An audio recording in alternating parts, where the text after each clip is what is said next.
So if there's a moral to all of this, it's simply this. Look, we are the one species that could prevent the type of mass extinctions that have dominated the biosphere of this planet for a couple of 100 million years. Or we could keep putting our resources to fracking. Yeah. Well, I still haven't made up my mind about fracking yet. But, I do believe that what we need to do is be thinking of, if we're going to extract the resources of this planet, let's do so in such a way that what we're doing is implementing the transcendence of human culture into the cosmos itself. Because I ultimately believe that is the destiny of terrestrial life, is that terrestrial life wants to become cosmic. It knows on some level that as long as life is confined to the surface of a planet, it's vulnerable. Right. But and it's, without getting into all of this, there's growing evidence, that life originally came to this planet from space, right? Was seeded here probably through comets that carry organic material. Panspermia, right? Panspermia, exactly. So here's the thing. If you're an environmentalist and rightfully critical of some of the things that humans are doing to disrupt the environment, you got to, though, place in context the fact that nature itself has done things to the environment that so far exceed anything we have done yet. What I showed you with that slide showing the ice sheets over Canada, think about this.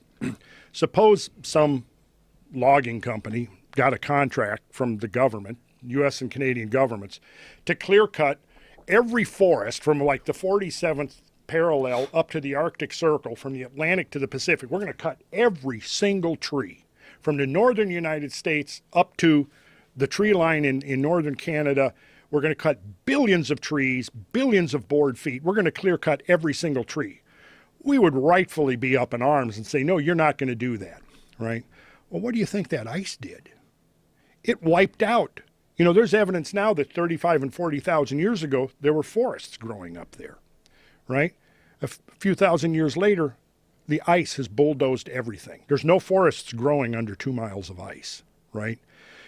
Imagine if we said, well, we're going to just decimate the shallow marine ecologies. We're going to go in there and we're going to just wipe out the coral reefs. We're going to overfish them till there's nothing left of the shallow marine ecologies less than 400 feet below sea level.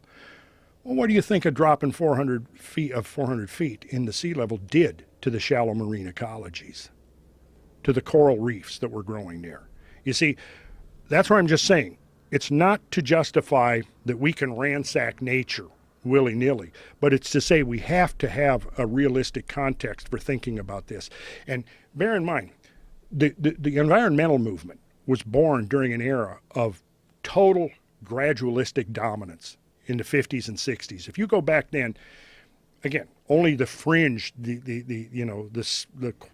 fringe science people like Velikovsky and others were talking about catastrophes. The assumption was that all global change occurred 1 grain of sand or 1 drop of water at a time, right?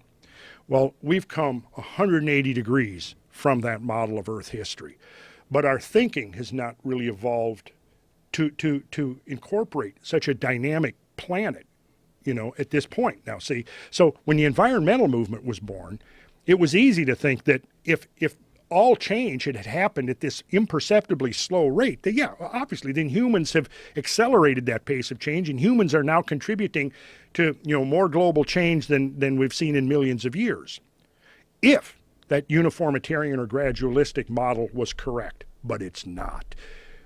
And I'm afraid that there's a large faction of the environmental movement that's still locked into that thinking of a gradual evolution of the planet, 1 grain of water, 1 drop of water, 1 grain of sand at a time, and that it has not suffered any kind of disruption until we bad humans came along and started, with our factories and our oil wells and our SUVs and everything else.